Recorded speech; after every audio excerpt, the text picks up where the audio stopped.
시청자 여러분 안녕하십니까? 뉴스 토파보기입니다.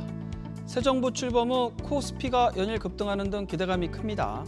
하지만 안으로는 집값이, 밖으론 이란 사태라는 돌발 악재 터지면서 걱정도 적지 않은 한 주입니다. 한 주간 기업들 소식부터 살펴보겠습니다. S-오일, 최근 몇 년간 호황에 성과급도 펑펑 주던 최고 인기 직장이죠. 그런데 S-오일 서류 전형 인적성 검사까지 마친 상태에서 공채 전격 중단했습니다. 200억 넘는 영업 손실이 이유라고 하는데 대기업이 이렇게 채용 뒤집는 게 말이 되냐 시끌시끌합니다. 사실 걱정스러운 곳 비단 S-오일뿐만 아닙니다. 재계 23위인 S-오일이 욕먹을 게 뻔하면서 채용 멈출 정도면 다른 곳은 어떨까 하는 것이죠. 철강, 석유화학, 2차 전지 등 죄다 불황에 빠졌으니 제2의 S-오일이 나오는 것 시간 문제라는 말이 있습니다. 가뜩이나 힘든 청년들에게 깊은 상처만 주는 게 아닌지 모르겠습니다. 식품 주류 기업들 바짝 엎드리고 있죠.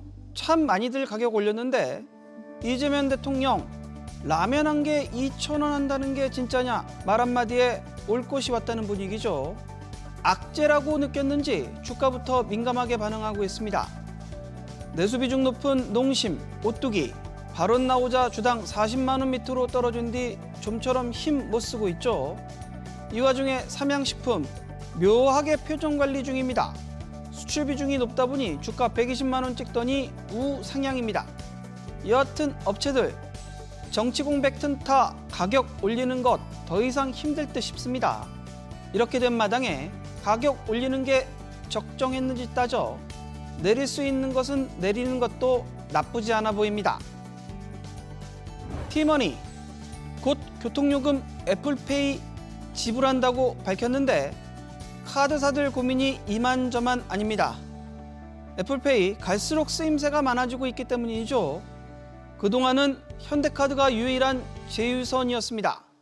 아이폰 쓰는 젊은이들 많자 신한카드, KB 국민카드도 애플페이와 손잡을 분위기입니다.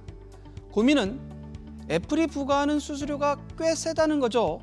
건당 0.15% 수수료 부과하는데 무료인 삼성페이 감안하면 카드사 부담 클 수밖에 없습니다. 여기에 애플페이용 단말기 설치 비용도 무시할 수 없죠.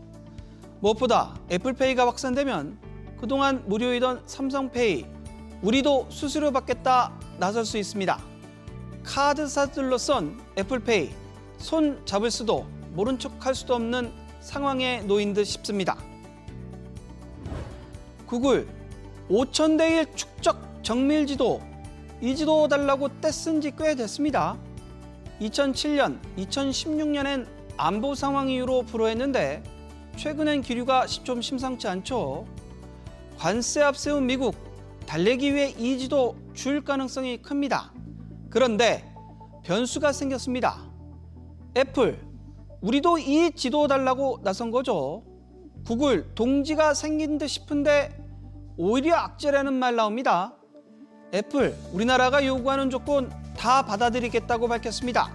심지어 구글은 절대 못한다는 지도 서버 국내 구축도 애플은 얼마든지 하겠다는 거죠. 애플이 정부가 요구하는 조건 모두 수용하겠다고 하니 지도 반출 안 해줄 수 없어 보입니다. 반면 정부 요구 못 받아들인다는 구글에 굳이 지도 줄 이유가 없겠죠. 털끝만큼도 손해 안 보고 지도만 챙기려던 구글, 고민이 많을 듯 싶습니다. 뉴스 토파보기 이 시간에는 당국으로부터 퇴짜를 맞은 대한항공 마일리지 통합 방안에 대해 산업부 최지수 기자와 이야기 나눠보겠습니다.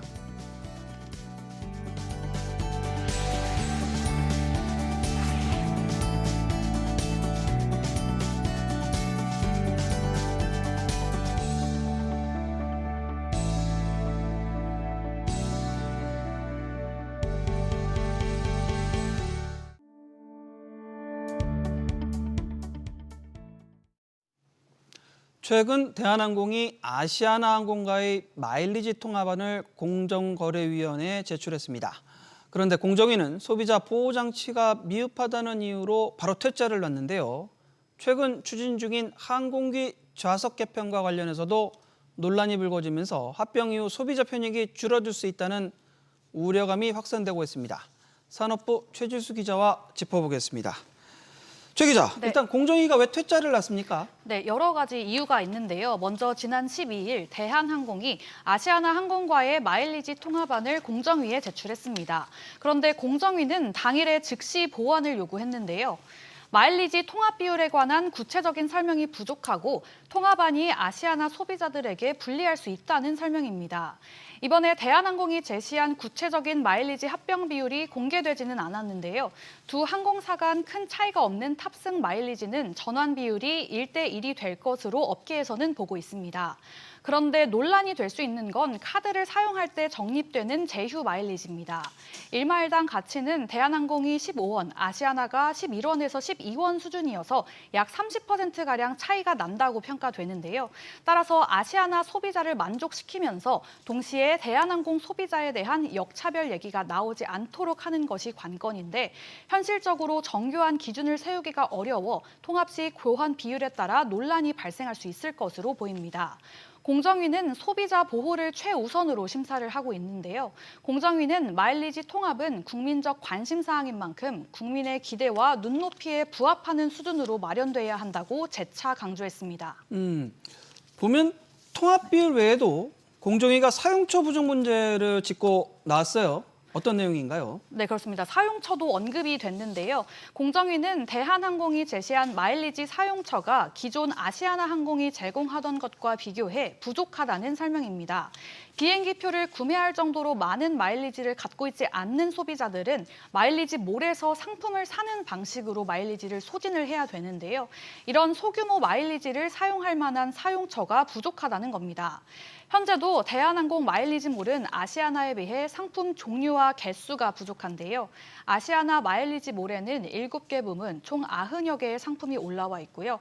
대한항공에는 40여 개가 전부입니다. 중요한 것은 뭐냐면은 마일리지는 항공사하고 고객 간의 약속이잖아요. 짜투리 마일리지를 가지고 쓸 수가 없으니까 어떤 대체 상품을 구입하든지 어떻게 해서라든지 사용하고 싶은 게 소비자들의 욕구잖아요. 근데 이것을 충분하게 충족시켜 주려는 그런 마음가짐이 부족한 것이 문제다. 올해 1분기 기준 잔여 마일리지 규모는 모두 3조 5천억 원이 넘는데요. 소비자 입장에선 성수기 때 비행기표를 사고 싶어도 예약을 할 수가 없고 또 마일리지 몰에서 상품을 구매하자니 터무니없는 가격에 사야 할 때가 많습니다. 또 항공사 입장에서도 마일리지는 회계상 부채로 잡히기 때문에 마일리지 소진을 독려해야 하는 건 마찬가지인데요. 따라서 아시아나는 다음 달 3일까지 국제선 노선의 마일리지 항공권을 구매하면 최대 10,000 마일리지를 할인을 해주면서 잔여 마일리지를 최대한 줄이고 있습니다. 여하튼 일단 당국에서는 마일리지안을 제시한 걸 퇴짜를 놨는데 네. 그렇다면 앞으로 대한항공은 어떻게 하겠다는 입장인가요? 네, 대한항공은 이제 소비자들 기대에 부합하는 방안을 마련할 수 있도록 향후 과정에 적극 참여하겠다고 밝혔습니다. 공정위 요청에 따라 지속적으로 협의를 해 나간다는 입장입니다. 또 공정위도 대한항공 측에 보완 자료를 최대한 빠른 시일 내에 다시 제출하도록 요청을 해둔 상황입니다. 따라서 지속적인 보완 과정을 거친 후에 적절한 시점에 다양한 이해 관계자, 전문가들의 의견을 듣는 절차를 마련을 할 것으로 보입니다. 최종적으로는 공정위가 내년 말쯤에 마일리지 통합안의 승인 여부를 결정할 것으로 예상되는데요. 대한항공이 과연 얼마나 소비자 친화적인 마일리지 통합안을 마련할지는 한번 지켜봐야 될 것 같습니다. 이런 상황에서 또 논란이 되고 있는 게 닭장 좌석 등 벌써부터 소비자 피해 조짐도 보이고 있다고요? 네, 그렇습니다. 이제 대한항공은 장거리 주력 비행기의 이코노미 좌석을 일명 343 배열로 개조를 추진하고 있습니다. 기존 333 배열과 비교하면 좌석 좌우 간격이 약 2.6cm 줄어들게 되는 겁니다. 343 배열을 적용하면 대한항공은 최대 37석 정도를 추가로 확보를 하게 되는 건데요. 항공사 입장에선 더 많은 승객을 태울 수 있어 수익성이 좋아지지만 당연히 승객들 입장에서는 안 그래도 힘든 장거리 비행을 운행을 더 비좁은 좌석에서 할 수밖에 없습니다. 가격을 올리기에는 국민 여론이 무서우니 다른 방식으로 수를 쓰는 게 아니냐는 얘기가 나옵니다. 제가 커뮤니티 반응도 한번 살펴봤는데요. 333도 좁던데 343으로 바꾸면 진짜 못할 듯, 합병하고 저러는 건 진짜 괘씸하다 등의 반응이 대다수였습니다. 충분히 예견돼 있던 사안이 아니었나. 합병이 되면 사실은 독점이 되는 거 아닙니까? 그 독점의 폐해는 없도록 하겠다. 벌써 이런 이야기가 나온다는 자체부터가 독점의 폐해가 나오는 것이라고 볼 수 있겠죠. 대한항공은 해당 기종에 대해 고객 편의를 위해 프리미엄 이코노미 좌석 도입 등 업그레이드를 종합적으로 준비 중이라면서 아직 최종적으로 확정된 바는 없다는 입장입니다. 지금 얘기 들어본 것 중엔 독점의 폐해, 이 말이 가장 와닿는데 소비자들이 가장 우려되는 부분이 또 항공권 가격인데 이 부분은 좀 어떻게 될까요? 네, 국내에서 유일한 대형 항공사가 되는 만큼 가격 인상에 대한 우려가 꾸준히 나옵니다. 특히나 사실상 장거리 국제 노선을 독점하게 되는 건데 LCC 선택을 원치 않는 소비자들은 다른 선택지가 없어지는 겁니다. 공정위가 조건부 승인을 하면서 항공료를 물가 상승률보다 더 많이 올릴 수 없도록 시정 조치를 이미 해두었고요. 또 국토교통부도 운임 급등을 상시 모니터링하고 있습니다. 따라서 단기간 내에 급격한 가격 인상은 어려울 거란 예측도 나옵니다. 대한항공은 현재는 전혀 생각하지 않고 있다고는 그러는데 그 말도 믿을 수는 없는 거고 가격이라는 거는 이게 어디 딱 정해진 게 아니고 그때그때 유가가 오른다든가 여러 가지 상황을 이제 반영해서 할 수도 있는 거거든요. 운임 상승을 제한하는 그런 조건으로 공정위가 승인을 했거든요. 이를 위반했을 시에는 과징금이든 어떤 여러 가지 제재가 들어갈 겁니다. 어느 정도 가격 인상에 대한 어떤 운신의 폭이 매우 좀 적은 거고. 보면은 내년 말에 최종 통합인데 네. 공정위는 이외에도 어떤 부분을 좀 중점적으로 볼까요? 네, 이외에도 항공 서비스 질 재고 등 소비자 보호 사항과 운수권 반납 및 재배분, 공급 좌석 모니터링 등을 두루 살펴보게 됩니다. 지난 3월 공정위와 국토부는 대한항공 기업 결합의 시정 조치 이행을 감독하기 위한 이행감독위원회도 구성을 했는데요. 공정거래, 소비자, 항공, 회계, 감사 분야 전문가들 9명이 위원으로 참여해 기업 결합일로부터 10년까지 감독합니다.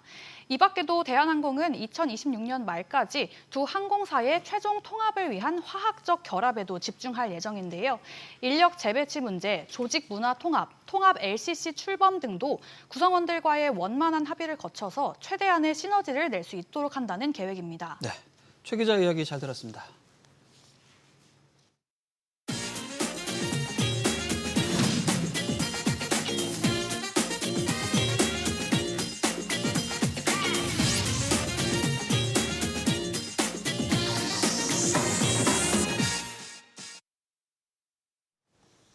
네, 이번 주 많이 본 경제 기사들 살펴보는 시간입니다. 이번 주 많이 본 기사들에는 불법 채권 추심에 고통받는 분들과 또 따박따박 소득세 떼이는 월급쟁이, 장 볼 때마다 한숨만 나오는 일반 서민들의 걱정이 담겼는데요. 구체적으로 어떤 기사들의 조회수가 높았는지 하나하나 살펴보겠습니다. 먼저 월요일입니다. 늦은 밤 빚 갚으라고 독촉하는 연락을 하거나 가족들에게 대리 상환을 강요하는 거 모두 불법 행위입니다. 이렇게 불법으로 채무자를 괴롭히는 협박, 옛날에는 대부업자들이 주로 전화나 문자를 통했지만 요즘에는 카카오톡 같은 SNS로까지 활동 범위를 확대했다라고 하는데요. 이런 피해가 걷잡을 수 없이 늘면서 금융당국이 카카오톡과 협력하기로 했습니다. 불법 추심에 이용된 카카오톡 계정을 피해자가 신고하면 금감원과 카카오가 검토한 뒤에 이용 정지시키기로 했습니다. 신고 방법은 우선 카톡 친구 목록에서 삭제를 한 뒤에 세팅창 우상단을 클릭하면 나오는 신고하기를 누르면 됩니다. 신고자의 익명성이 보장되기 때문에 가족이나 지인 추심 등 2차 가해 우려 없이 신고를 해도 됩니다.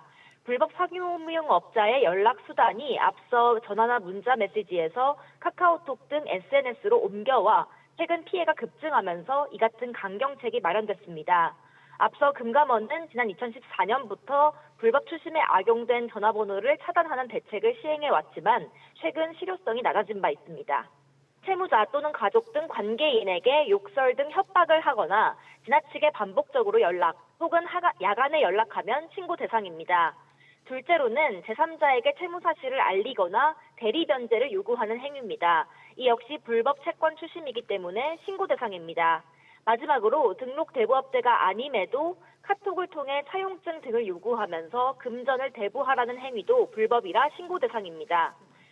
그런데 이 같은 피해를 근본적으로 막으려면 대출을 받기 전에 본인이 이용하려는 업체가 등록 대부업체인지 여부를 금감원 홈페이지를 통해 반드시 확인해야 합니다.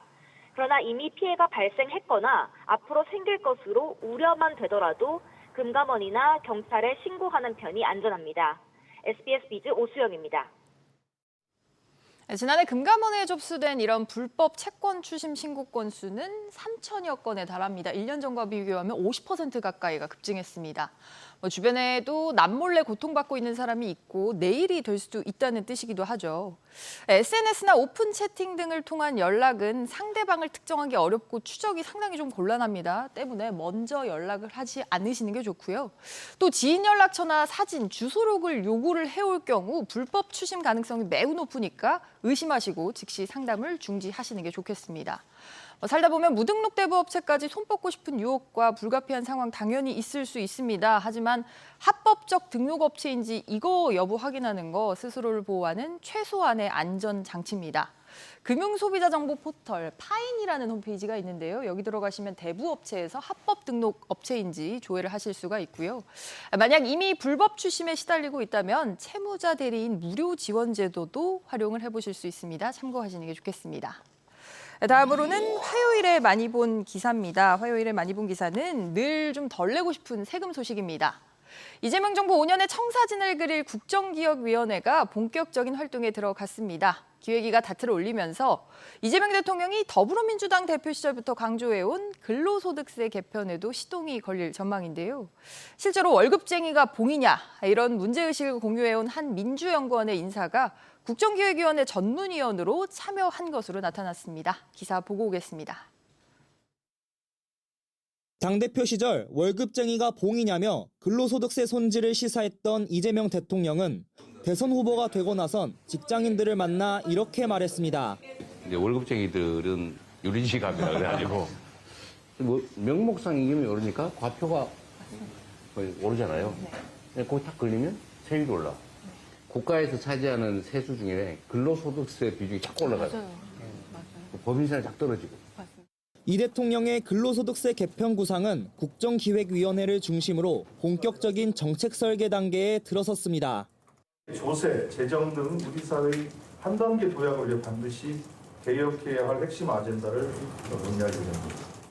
취재 결과 이 대통령과 근로소득세 개편에 대한 문제의식을 공유해온 최은동 민주연구원 연구위원이 국정기획위 기획분과 전문위원으로 참여하는 것으로 확인됐습니다. 최 의원은 지난 3월 국회 토론회에서 지난해 월급쟁이 징수액은 64조 2천억 원으로 법인세를 추월했다며 소득세는 물가가 오르면 자연히 증세되는 구조라 감춰진 증세 효과가 있다고 지적했습니다. 최 의원은 기본공제 금액을 지금의 150만 원에서 170만 원부터 180만 원 수준으로 올리고 과표 구간을 올려 전체적으로 세액 부담을 줄이자고 제안했습니다. 물가 상승에 따라 공제액이 자동으로 조정되도록 하는 방안도 함께 내놨습니다. 같은 날 최 의원이 제시한 월세 세액공제 확대와 신용카드 소득공제 개편 방안은 이 대통령 공약집에도 담겼습니다. 다만 최 의원이 제안한 인적공제 상향이 현실화될 경우 연평균 약 2조 원의 세수 감소가 예상됩니다. 국정기획위는 조세개혁 TF를 꾸려 5개년 국정계획에 맞춘 세제 개편 작업에 착수했지만 세수 결손이 이어지는 상황을 고려하면 속도 조절이나 단계적 추진이 불가피할 전망입니다. SBS 비즈 정동진입니다. 왜 이런 얘기까지 나오느냐 배경을 좀 보면 국회 예산정책처 보고서를 보면 지난 10년간 국세 수입이 연평균 5.1% 늘어날 때 근로소득 세수는 2배 가까운 9.2%가 늘었습니다. 물가 상승에 따라 임금이 오르면서 높은 세율 구간으로 이동한 근로자들의 세금이 자연스럽게 더 거쳤기 때문인데요. 이게 원천징수다 보니까 부지불식간에 떼어서 직장인들 조세 저항도 작았습니다. 아마 이 소식 보고 또 아신 분들도 많으실 테고요. 선거철 을에 그렇듯이 2천만 임금 근로자의 표심만 노린 말뿐인 공약이 아니었기를 바라면서 이번 세제 개편 함께 지켜보겠습니다. 마지막 기사입니다. 마지막 기사는 물가 관련 소식입니다. 새 정부가 먹거리 물가 잡기를 민생안전 최우선 과제로 내세웠습니다. 대표 서민 음식인 달걀과 닭고기 등 신선식품뿐만 아니라 외식 배달비 지원까지 전방위적인 물가 대책을 내놨습니다. 치솟는 식품 물가에 외식은 물론 집에서 해먹는 것도 배달 음식도 모두 부담입니다. 부담돼요. 그래서 그냥 사이드 같은 거 시키긴 하는데 조금 최소 주문 금액이 높은 건 좀 부담이 되는 것 같아요. 최근에 사용하는 걸 좀 많이 꺼려하고 좀 줄어든 것 같기는 해요. 혜택이 좀 더 많아지면 사용하지 않을까 싶어요. 이에 따라 농림축산식품부는 공공배달앱에서 쓸 수 있는 소비 쿠폰 650만 장을 지급하기로 했습니다. 12개 공공배달앱에서 2만 원 이상 3번 주문하면 다음 주문 때 쓸 수 있는 만원 할인 쿠폰이 제공됩니다. 한 판에 7천 원을 넘긴 달걀값을 잡기 위한 할당관세 카드도 꺼냈습니다. 달걀이 들어간 가공식품 할당관세 적용 물량을 10,000톤까지 2.5배 늘리고 조류 인플루엔자로 수입이 줄어든 닭고기는 다음 달 말 태국산 4,000톤을 들여오기로 했습니다. 지난해 공급 부족으로 금배추 사태를 빚었던 배추도 농가와 사전 수매 계약을 맺어 재배 면적을 확대한다는 계획입니다. 근본적인 가격을 안정시키는 효과라고 하기보다는 추석에는 아무래도 이제 수요가 몰리기 때문에 좀 단기 효과를 일단 노리고 이제 생산이나 이런 부분에 대한 어떤 그런 대책들은 뭐 중장기 효과로 바라보고. 농식품부는 장기적인 수급 안정을 위해 유통구조를 합리적으로 개선하기 위한 태스크포스도 꾸리기로 했습니다. SBS 비즈 최윤아입니다. 올 들어 우리나라 소비자 물가지수 상승률은 한국은행의 목표치인 2%를 조금 웃돌고 내리고 안팎에서 움직이고 있습니다. 그러니까 물가 통계만 보면 상당히 안정적이라는 건데요. 소비자 입장으로서 체감은 참 안 되죠. 코로나19 팬데믹 이후에 급격하게 오른 생활 물가 때문입니다. 2021년 이후에 지난달까지 4년 동안 의식주와 같이 생활에 많이 쓰이는 품목을 기준으로 한 생활 물가의 누적 상승률 19.1%로 집계가 됐는데 소비자 물가 상승률보다 3.2%포인트나 높았습니다. 올 들어 줄줄이 이어지는 가공식품 가격 인상이 생활 물가와 소비자 물가 간 상승률 간의 격차를 이렇게 다시 벌리고 있습니다. 이게 참 걱정인데요. 지금까지 이거 잡히길 바라면서 지금까지 많이 본 경제기사 전해드렸습니다.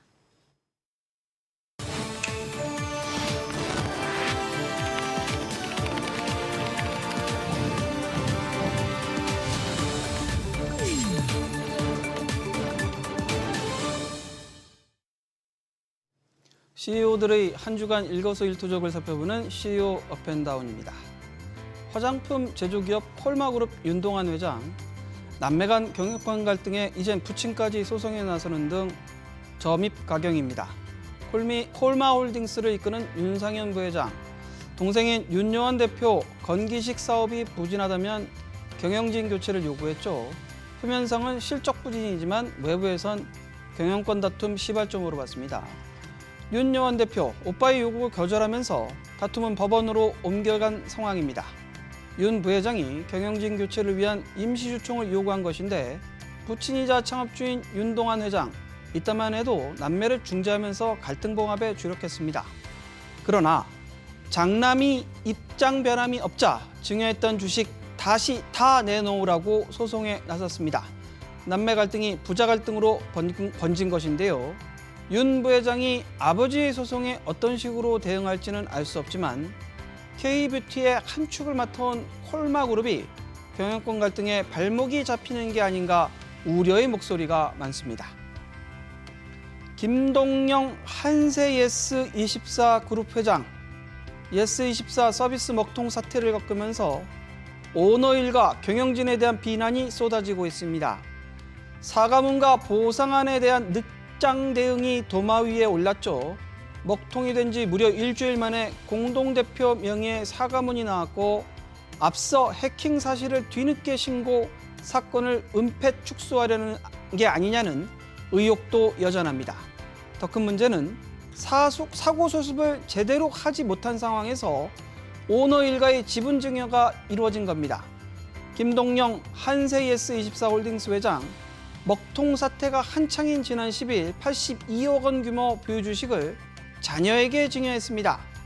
예정된 일정에 따라 진행한 지분 증여여서 어쩔 수 없다고 해명하지만 사태 해결보다 승계 작업에 몰두했다는 인상은 지울 수 없어 보입니다. 투자자 손실, 소비자 피해를 먼저 생각했다면 과연 증여 강행했을까 하는 지적 설득력 있어 보입니다. 저희가 준비한 소식은 여기까지입니다. 시청해 주셔서 감사합니다.